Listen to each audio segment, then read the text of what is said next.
सरकार ने रातों रात 10% EWS आर्थिक आधार पर सवर्ण विधेयक पारित किया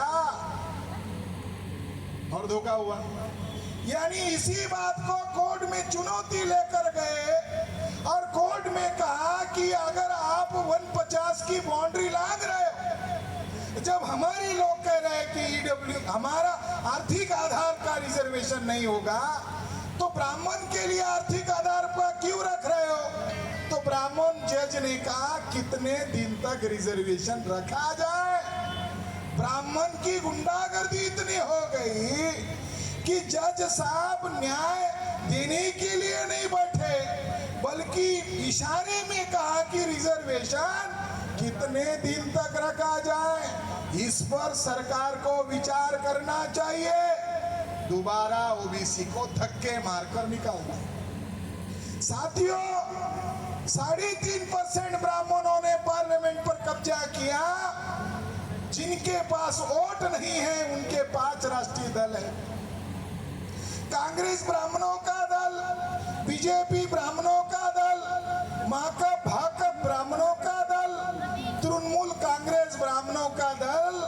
जिनके पास वोट नहीं है वो 5 राष्ट्रीय पार्टियां हैं। ओबीसी 52% है, उनका एक भी राष्ट्रीय पार्टी नहीं। SC ST का एक भी राष्ट्रीय पार्टी नहीं। मान्यवर कांशीराम जी ने बनाई हुई राष्ट्रीय पार्टी को एक अकेले शुंग की औलाद सतीश मिश्रा ने 0 कर दिया। सतीश मिश्रा ब्राह्मण। ब्यूरोक्रेट्स में चले जाओ, 3600 पोस्ट है IAS IPS के। ओबीसी को मिलना चाहिए IAS IPS में 1850, ओबीसी को 50। ओबीसी को मालूम ही नहीं उनका राइट ब्राह्मणों ने खाया।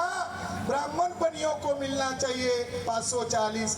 कब्जा किया 3600 में से 2950, राउंड अबाउट 3000 कब्जा ओबीसी का खाया ब्राह्मण ने। मगर ओबीसी को बता रहे तुम्हारा दुश्मन मुसलमान है, ब्राह्मण के साथ पिटाई हो, ब्राह्मण के साथ लड़ाई ना हो, इसलिए डाइवर्ट कर दिया जा रहा है। न्यायपालिका में 360 जजेस हैं, सारे के सारे एंटीनाधारी ब्राह्मण। हाई कोर्ट के ब्राह्मण जज 27 जजेस हैं, सुप्रीम कोर्ट के सारे ब्राह्मण। ओबीसी कितना है? एक को जज बना दिया। किस लिए बनाया? जब भोजन करता है तो आचार रखा जाता है, आचार भोजन नहीं होता है, आचार टेस्ट के लिए होता है। एक को बनाया, ओबीसी आउट, मीडिया ब्राह्मण बन गया। तो ओबीसी की समस्या राष्ट्रीय समस्या है।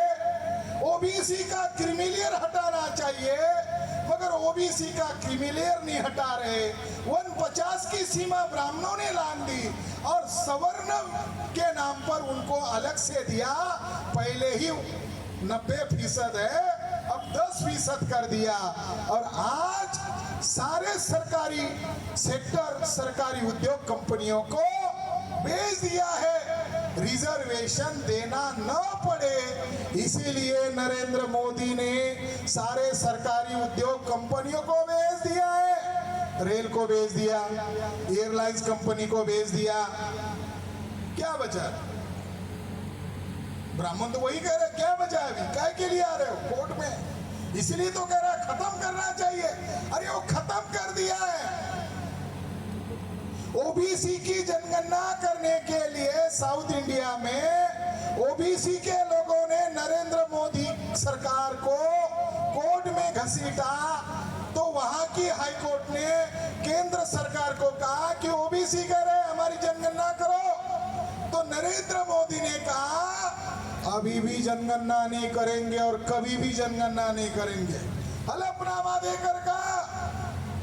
जब नरेंद्र मोदी को एक्सपोज किया जाता है कांग्रेस के द्वारा, तो नरेंद्र मोदी और आरएसएस बीजेपी के लोग कहते हैं नरेंद्र मोदी पिछड़े वर्ग के हैं, इसीलिए इनको परेशान किया जाता है, इनको दोषारोप दिया जाता है।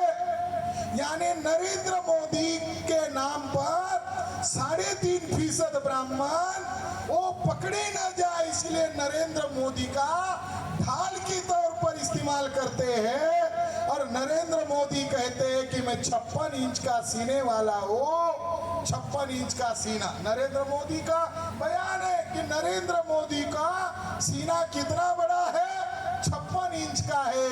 अगर नरेंद्र मोदी का 56 इंच का सीना है तो ओबीसी की जाति आधारित जनगणना करने के लिए नरेंद्र मोदी ओबीसी है तो ओबीसी की जनगणना करने के लिए किसका डर लगता है?